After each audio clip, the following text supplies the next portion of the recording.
ยายหลานส่งยายหลานมาอยู่ตรงนี้แล้วค่ะส่งยายหลานเข้าบ้านแล้วเด็กหญิงมาเฟียเข้าบ้านแล้วมานอนอยู่กับคุณยายนะคะส่วนแม่นางยังไม่เข้ามานางมานอนอยู่กับคุณยายและเด็กหญิงมาเฟีย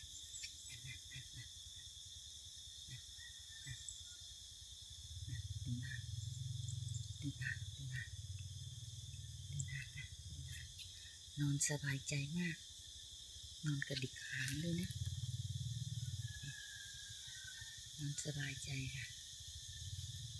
นอนสบายใจเฉิบหลังจากโดนแม่ไล่ให้เข้าบ้าน